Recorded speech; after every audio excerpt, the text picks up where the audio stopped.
Hi, this is Professor Stugard, and in this video we're going to discuss calculus and optimization.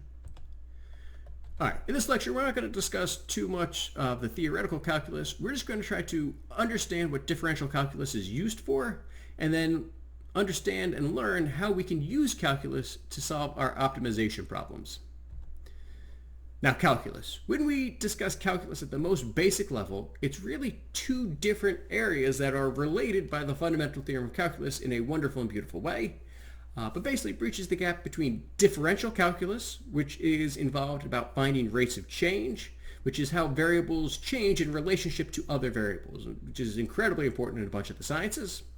And then also integral calculus. And integral calculus is really just how do we add up infinite values? How do I sum up infinity many numbers and still get answers like, 2?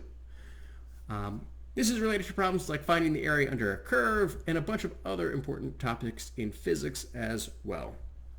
For this lecture, we're just going to focus on the differential calculus, which is finding the rates of change. So the simplest way to visualize a rate of change is really to look at the slope of a function, or the slope between 2 points on the graph of a function.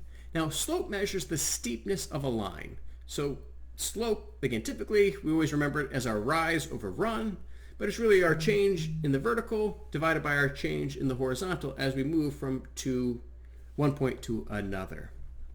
So when we talk about slope, there is positive slope and negative slope. Positive slope is increasing, and again, we always look at it from left to right. Negative slope is decreasing, is the function going down from left to right. So again, positive slope increasing, negative slope decreasing. Then of course, if we just have a flat line, that is zero slope, or if we have a straight up and down line, that is undefined slope. I can't define slope that is perfectly vertical. All right, so let's actually take a look at an example. So let's say I have this function here, y equals f of x, and I want to find the slope at a particular point. Well, first, let's consider the slope between 2 points. So if I have 2 points on my graph, I can connect those two with a line and look at the slope of that line. Now, is that line a good approximation of my curve? Well, not really, because those 2 points are too far apart. So what we do in calculus is to find the slope at a given point, we have to move those two dots closer, and closer, and closer, and then closer still until they become 1 point, and then we know that the slope of my function at that point comes from, well, basically the limit as we move those 2 points together. So I can find the slope at that point using calculus. That's what calculus tells us how to do. All right, so let's say I have this other function which is going up and coming down. So on the upside, we have a positive slope, right? If it's increasing, my function is getting bigger as I move from left to right. Well, then I also have negative slope, where it's going, the function is decreasing. Well, anytime I have positive slope changing to negative slope, there has to be at some point in the middle, which is called our maximum. And this point at the maximum, well, if we went from positive slope to negative slope with continuous values, if I go from a positive number to a negative number and I'm hitting every single number in between, that means at some point I must be equal to 0. And so the point at my maximum has a slope or has a rate of change of 0, or it has a first derivative of 0. So every maximum is going to have a slope of 0. Similarly, if I have a function going the other way, I have a negative slope now that eventually leads to my point at the minimum, which has a slope of 0. All right, and then it's going to go back up with a positive slope on the other side. But my point at the minimum, just like at the maximum, has a slope of 0. So all my minimums and all my maximums are all going to have slopes equal to 0, or have a 0 for my rate of change, or a 0 for my first derivative. Now, if a function is known to have a minimum, then following the negative slope path will lead to that minimum. And so again, if we go back to this example, if I follow that negative slope path, I'm eventually going to reach my minimum. And when the negative slope turns into positive slope, I've gone past where that minimum point is. So as long as I keep following that negative slope path, I will get to my minimum. That is what we're going to be doing in machine learning called descending the gradient. And with optimization, we'll talk about that now.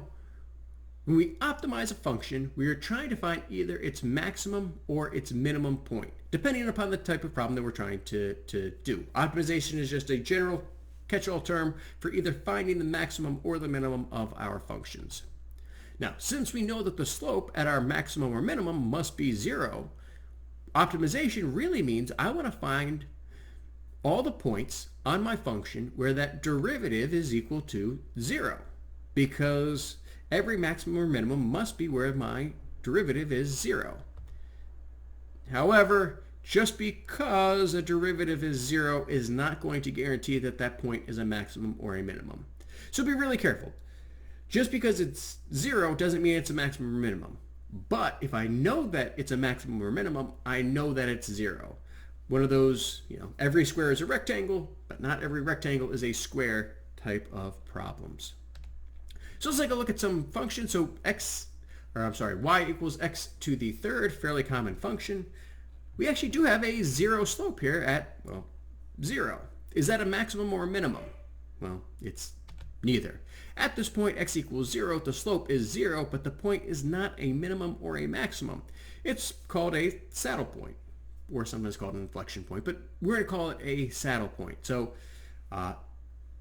it's not a minimum or a maximum, but the derivative is 0. So that does occur sometimes. We might also have a more complicated function like this one here, where there's going to be 5 different spots where my derivatives are equal to 0, where we have that flattening out. We have 2 local minimum points. So that's where, again, we're decreasing down to that point. And so we have a minimum, but if you notice, they're not the smallest minimum on this graph.